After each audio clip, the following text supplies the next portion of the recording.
शांति का संदेश, अहिंसा की वाणी, गंगा की पावनता और मानवता का पाठ अगर कहीं मिलता है तो वो धरती पुण्य है। आबादी के हिसाब से देश का तीसरा सबसे बड़ा राज्य, जो राज्य आज भी भारत के सबसे ज्यादा प्रशासनिक अधिकारी यानी आईएएस ऑफिसर देता हो, वो राज्य खास तो होगा ही। लगभग 145 स्टेप। कभी पाटलिपुत्र के नाम से विख्यात ये शहर विश्व के उन चंद शहरों में से एक है जिनका लिखित इतिहास लगभग 2500 साल से भी ज्यादा पुराना है। न जाने कितने साम्राज्यों की कितनी शताब्दियों तक ये पाटलिपुत्र राजधानी रही। ऐसा कहा जाता है कि करीबन 2200 साल पहले सम्राट अशोक के शासन में ये शहर विश्व के सबसे बड़े शहरों में से एक था। दो बड़े धर्म, बौद्ध धर्म और जैन धर्म यहीं से शुरू हुए थे। चंद्रगुप्त मौर्य, चाणक्य, सम्राट अशोक, आर्यभट्ट, डॉक्टर राजेंद्र प्रसाद और जेपी नारायण जैसे दिग्गजों का ये शहर, गंडक नदी, सोन नदी और गंगा के संगम पर बैठा ये शहर अगर कभी मगध की राजधानी पाटलिपुत्र था तो आज बिहार की राजधानी पटना है।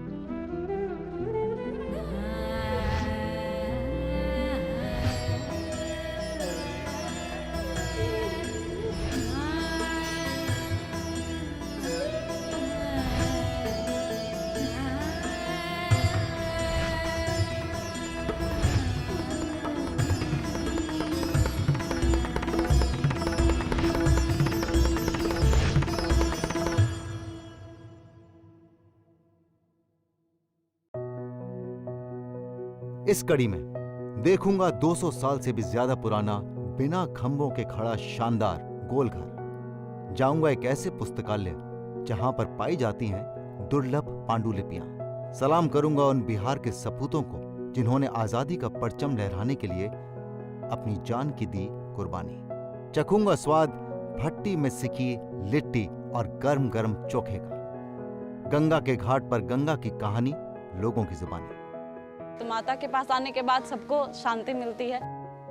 पटना शहर में कैसे गंगा की निर्मलता और अविरलता को बरकरार रख रहा है नमामि गंगे। एक छत के नीचे मिलूंगा बिहार की विभिन्न कलाओं में महारत प्राप्त कलाकारों से। गंगा किनारे उठाऊंगा आनंद भोजपुरी लोकगीतों का। सोनपुर के प्रख्यात हरिहरनाथ मंदिर में होंगे दर्शन हरि और हर के। जानूंगा कैसे गंडक के घड़ियालों की घटती गिनती में हो रहा है इजाफा। बनारस से बिहार की राजधानी पटना की दूरी लगभग 250 किलोमीटर है।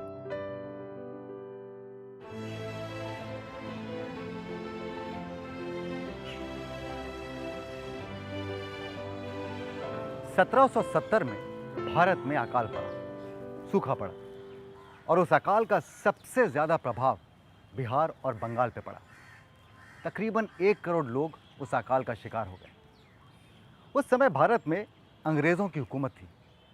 उनके पहले गवर्नर जनरल वॉरेन हेस्टिंग्स ने यह आदेश दिए कि ऐसा उपाय ढूंढा जाए कि अगर भविष्य में कोई ऐसी आपदा आए तो उनकी अंग्रेज़ी सेना भूख का शिकार ना हो जाए। तो इसीलिए 1786 में आम लोगों के लिए नहीं बल्कि अंग्रेज़ी सेना के लिए अनाज को सालों साल सुरक्षित रखने के लिए इस गोलघर का निर्माण हुआ। वो बात और है कि आज़ादी के बाद 1999 तक इसी गोलघर में हिंदुस्तानियों के लिए, आम लोगों के लिए अनाज को महफूज रखा जाता था। हम हिंदुस्तानी, हम हिंदुस्तानी। गोलघर सिर्फ पटना का नहीं बल्कि पूरे भारत की एक ऐतिहासिक धरोहर है। इसकी एक खास बात यह है कि यह लगभग 95 फीट ऊंची इमारत बिना किसी खंभों के बनी है।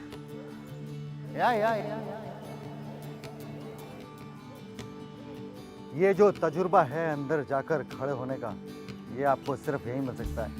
मैं क्षमा चाहता हूँ कि मैं आपको अंदर नहीं ले जा सका क्योंकि अंदर कैमरा ले जाना अलाउड नहीं है, लेकिन कभी अगर आप पटना आएँ तो इस गोल घर में ज़रूर आइएगा और अगर मौका मिले तो अंदर ज़रूर जाइएगा। आप अपनी आवाज़ खुद कम से कम 35 बार सुनेंगे। जी हाँ, अगर इसमें खड़े होते हैं सेंटर के अंदर और अगर आप अपना नाम पुकारते हैं या कुछ भी बोलते हैं तो वो 35 बार गूंजता है। गोलघर के ऊपर से गंगा किनारे बसे पटना शहर का एक अलग ही नजारा दिखता है।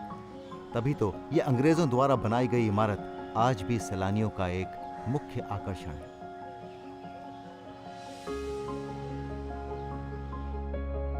किताबों की दुनिया में बसी तिलस्मी दुनिया की सैर वो ही समझ सकता है जिसने शब्दों के साथ इश्क किया हो।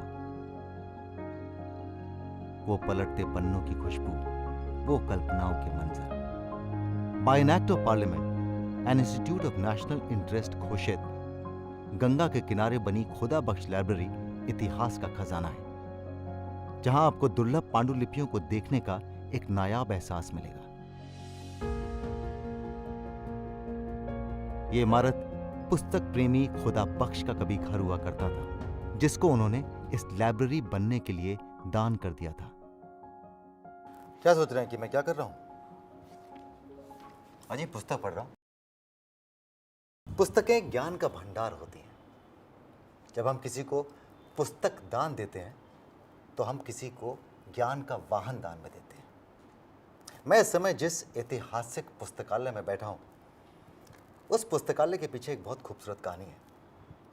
19वीं शताब्दी में बिहार के छपरा में एक मोहम्मद बख्श हुआ करते थे और पुस्तकों से उन्हें बहुत लगाव था, इसीलिए उनके पास में पुस्तकों का एक बहुत बड़ा संग्रह था। 1876 में जब वो अपनी मृत शैया पर थे, तब उन्होंने अपनी पुस्तकों की जायदाद को अपने बेटे खुदा बख्श को सौंपते हुए एक पुस्तकालय खोलने की इच्छा प्रकट की।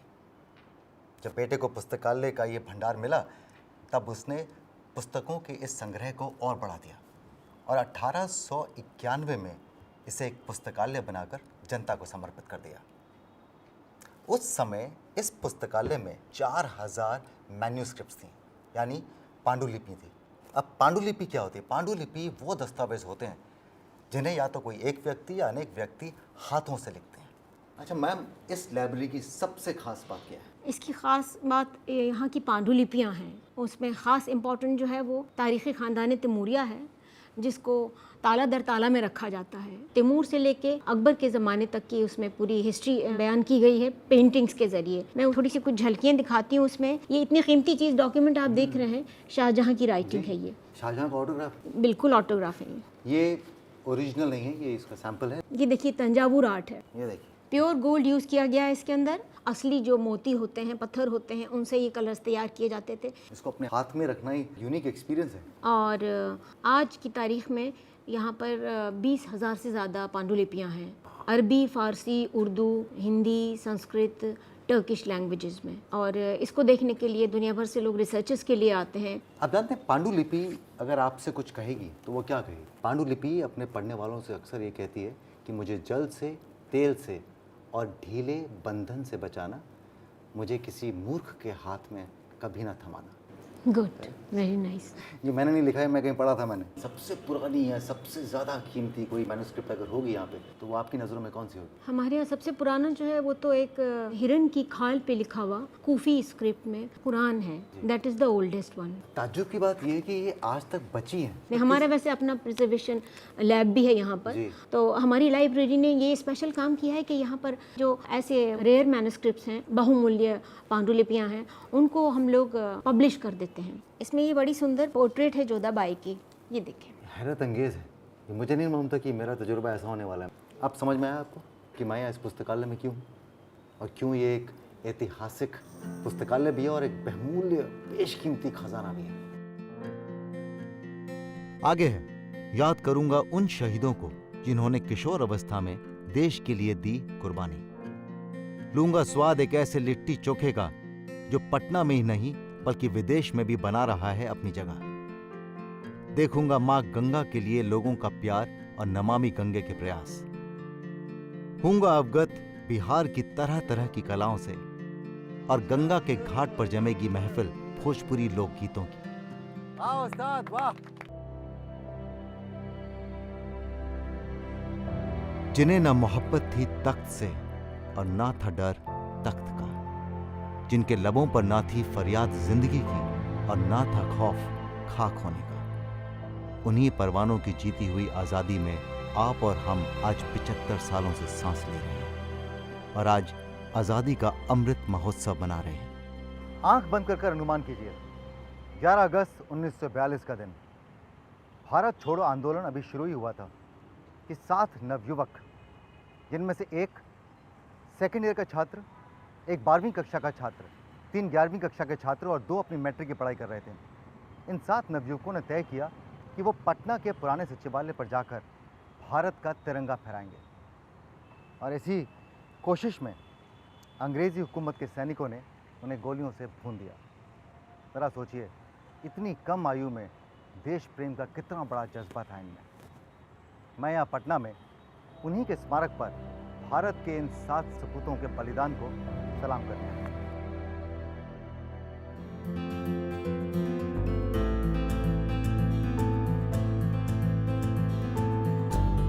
भट्टी पर सिकती लिट्टी और उधर पतीले में रखा गर्म गर्म चोखा। पिछली बार जब मैं बिहार आया था तो इसका आनंद नहीं उठा पाया, पर इस बार मैं ये ठान कर आया था कि लिट्टी चोखा जरूर चखना है। गंगा की मिट्टी और बिहार की लिट्टी, इन दोनों का संगम हुई जाए तो क्या बताएं भैया, मंगल हो जाए। सही बोले?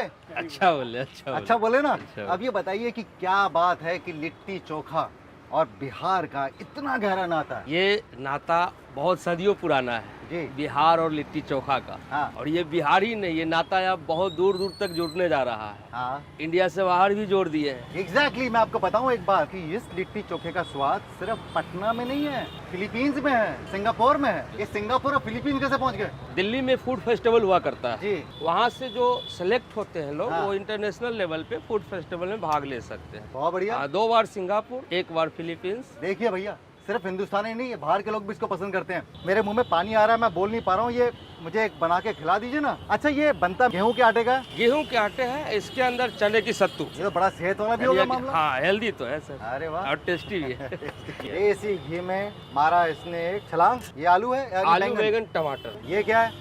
चना, मूंगफली, बादाम, पोस्ता दाना, ये सब का चटनी। जी। ये हरी मिर्च फ्राई है। अरे वाह यार। चलिए मैं खा लेता हूँ, वक्त मुझसे रहा भी नहीं जा रहा है। अच्छा। भैया मजा आ गया। तो एक बार नहीं, आप दिन में 3-4 बार खा सकते हैं और हर बार आपको खाने की उतनी ही इच्छा होगी जितनी कि समय मेरे को हो रही है। अच्छा ये बताइए, कितने सालों से, वर्षों से ये चल रहा है? देखिए, हम ये लिट्टी चोखा 2004 से बेच रहे हैं। हम बहुत गरीब फैमिली से बिलोंग करते हैं। हम लोग 8 भाई बहन थे। तो यहाँ पटना हम भाग के आए थे 99 में।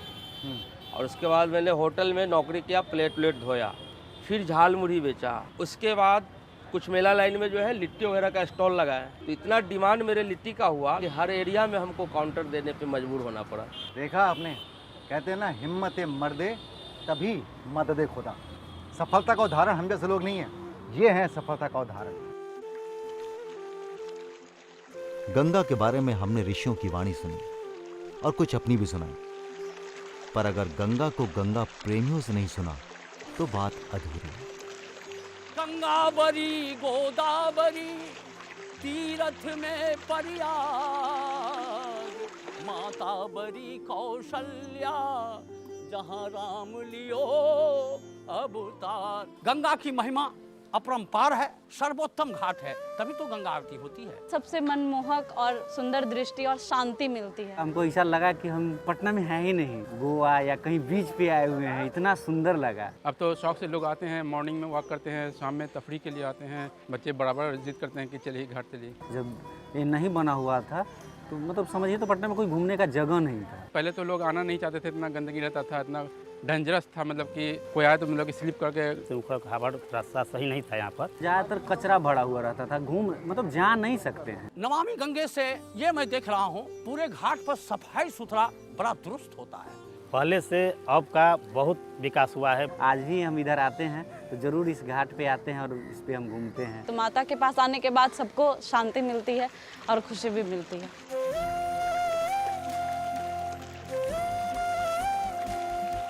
जनता के साथ जब सरकार का प्रयास मिल जाता है तो नमामि गंगे जैसे अभियान हर दिन अपनी मंजिल की तरफ गति से बढ़ने लगते हैं। गंगा को निर्मल, अविरल और स्वच्छ रखने का काम पटना में भी जोरों से चल रहा है। हमारा ये सैदपुर एसटीपी है, जहाँ पे सभी जगह के सीवरेज का पानी आएगा और उसके बाद इसको ट्रीट किया जाएगा। हम लोग अब एक प्रोग्राम ये भी बना रहे हैं कि इसको कैसे रीयूज करें।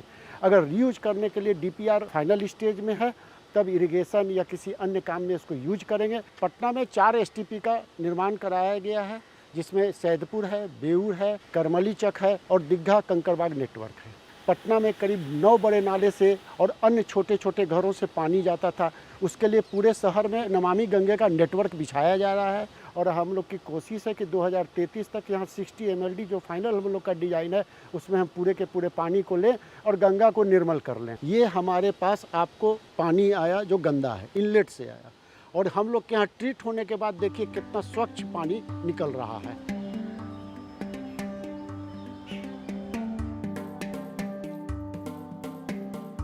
तेरह कलाओं का समावेश। उपेंद्र महारथी जैसे कलाकार को समर्पित शिल्प अनुसंधान केंद्र यहाँ के कलाकारों को सिर्फ प्रशिक्षण ही नहीं देता, बल्कि उन्हें एक ऐसा मजबूत प्लेटफॉर्म भी प्रदान करता है जहाँ से वो देश विदेश में अपनी कला का प्रदर्शन कर सके। आप जानते हैं विश्व भर में हस्तशिल्प कला हो या चित्रकारी हो, उसकी इतनी मांग क्यों है? वो इसलिए क्योंकि हमारे हाथों को टेक्नोलॉजी ने रिप्लेस कर दिया है। ये कला और ये कलाकार इतने दुर्लभ इसलिए हैं क्योंकि इस कलाकारी के पीछे बहुत मेहनत लगती है। ये मेरे पास में जो पिंटू जी बैठे हैं, ये राष्ट्रीय पुरस्कार से सम्मानित हैं। किसमें मिला आपको? टेराकोटा शिल्प में सर। ये क्या बनाए हैं? गणपति बनाए हैं? जी सर। इतने खूबसूरत गणपति, और ये एक ही पीस से बने हैं? हाँ सर, अभी तुरंत बनाया है 2 से 4 मिनट के अंदर में। 2 से 4 मिनट के अंदर ये बनाए हैं। बताइए कितना खूबसूरत है, कितनी बारीकी का काम किया आपने ये। और आप कहाँ से हैं? बिहार में? जी, बक्सर से। बक्सर से हैं? जी। बक्सर किस चीज़ के लिए मशहूर है? बक्सर तो सर वो फांसी का फंदा बनाता है, इसके लिए फेमस। ये आ गए गणपति जी के वाहन। आप जानती हैं ये जो आपने ये बनाया हुआ ना यहाँ पे जी, और इस पे जो लिखा है जी, मैं जब मुंबई आया था जी, तो मेरी बहुत बड़ी ख्वाहिश थी। मैंने अपने पहले इंटरव्यू में कहा था कि अगर मेरा जो घर हो वो जन्नत हो। उस टाइम पे शाहरुख का मन्नत था, तो मैं ऐसे कहता रहा सपने लेने के लिए कि मेरे घर का नाम जन्नत रखूंगा मैं। आज मेरे लिए वो जन्नत ही जहाँ मैं रहता हूँ। ये नंबर गलत है, एड्रेस का। ये मेरा एड्रेस है। ये आपका एड्रेस है? जी। घर मेरा है। बिहार की जो हैंडीक्राफ्ट्स हैं, जो भी कुछ हैं, दे आर यूनिक। या मुझे नहीं लगता कि किसी और स्टेट में इतने सारी कलाओं का एक जगह मिश्रण आपको देखने के लिए मिलेगा। कितना खजाना है हमारे देश के अंदर। बिल्कुल। और अब मेरे सामने एक बहुत ही सुंदर कलाकार बैठी हैं, सुशीला जी। नमस्कार। मुझे बताया गया कि आप राज्य पुरस्कार से नवाजित हैं। हाँ। ये तो आपको हाथ जोड़ने की जरूरत नहीं है, मुझे हाथ जोड़ने की जरूरत है आपके सामने। ये बताइए आपने सीखी कहाँ से ये कला? मेरे माँ भी करती थी, दादी भी करती थी थोड़ा ये सब।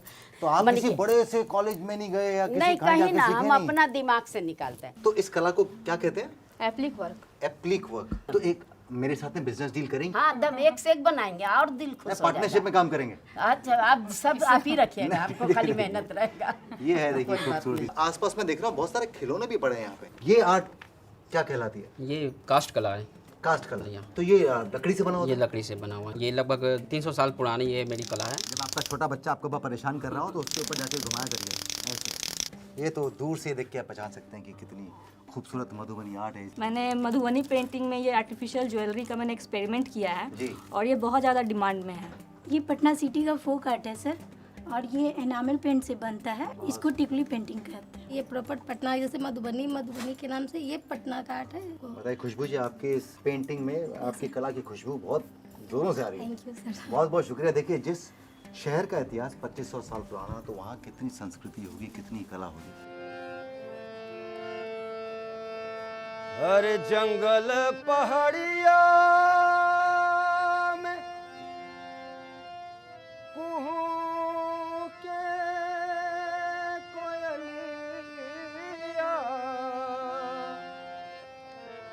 कल कल छल छल छप छप गंगा मैया, उठेला लहर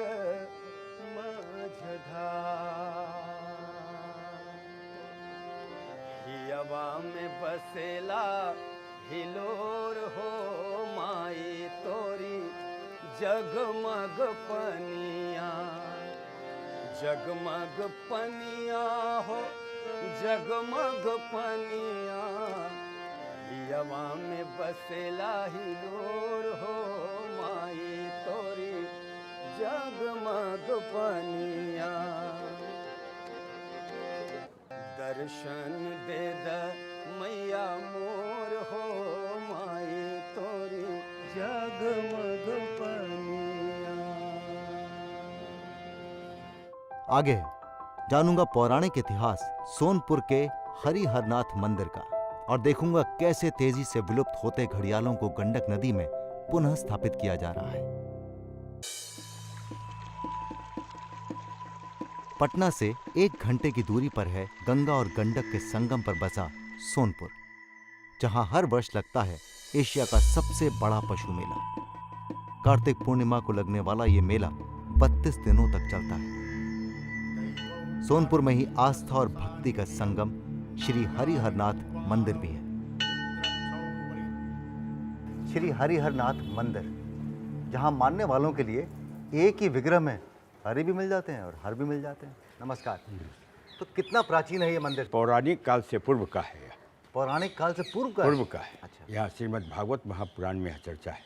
उसके पूर्व हरिहर क्षेत्र था। विग्रह, जो खास बात है इस मंदिर की वो है यहाँ के विग्रह, जिसके अंदर जी हरि भी हैं और हर भी हैं। हाँ, महाभारत काल में भगवान श्री कृष्णचंद्र की नारायणी सेना और भगवान शंकर जो बानासुर के गेट कीपर थे, रखवाली कर रहे थे, दोनों के बीच युद्ध हुआ था। तब ब्रह्मा जी आए और उसको शांत करा करके दोनों की स्तुति की और यहाँ पर स्थापना की ब्रह्मा जी। यही है इसका महत्व। यहाँ कार्तिक पूर्णिमा के दिन लोग आते हैं स्नान करके और बाबा हरिहर पर जल अर्पण करते हैं।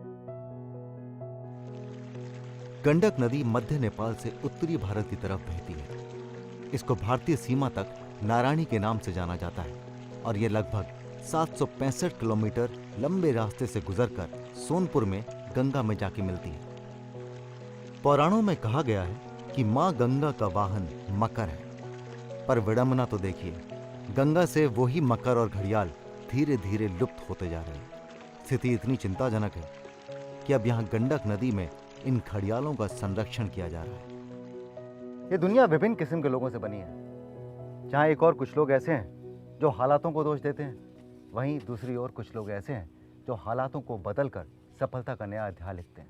और आज मेरे साथ में wild life trust of India के डॉक्टर समीर कुमार सिन्हा हैं, जिन्होंने मुझे ये स्कार्फ तोहफे में दिया है जिसके अंदर घड़ियाल बने। जी जी। इसको बनाने का क्या कारण था? घड़ियाल एक ऐसी स्पीसीज़ है जो बहुत करिश्मेटिक नहीं है, लोगों को अट्रैक्ट नहीं करती है। तो बेसिकली ये लोगों को अवेयर करने का एक प्रयास है। ये क्रिटिकली इंडेंजर्ड स्पीसीज़ है, बाघ से ज़्यादा इसका अस्तित्व खतरे में है, लेकिन इसके ऊपर ध्यान नहीं जाता है। और घड़ियाल है वो भारत और नेपाल और बांग्लादेश, इन्हीं 2-3 कंट्री में मिलता है। करीब 80% से ज़्यादा आबादी जो है वो इंडिया में है। कुछ लोगों के दिमाग में जो एक किस्म की इमेज है मगरमच्छ को लेके या घड़ियाल को लेके, वो एक दहशत वाली है। लोग ज्यादातर वो डिफरेंशिएट नहीं कर पाते हैं कि ये मगर कौन सा है, घड़ियाल कौन सा है। उनके लिए सब मगरमच्छ है। उनके लिए सब मगरमच्छ है। और घड़ियाल से चूंकि लोगों को डर लगता है, क्योंकि घड़ियाल का साइज जो है वो मगर से ज्यादा बड़ा होता है, और घड़ियाल जो है वो चल करके बाहर नहीं आ सकता, लेकिन मगर जो है वो चल करके 2 किलोमीटर चला जाएगा अगर उसको लग रहा है कि वहाँ पे कुछ खाने का मिलेगा।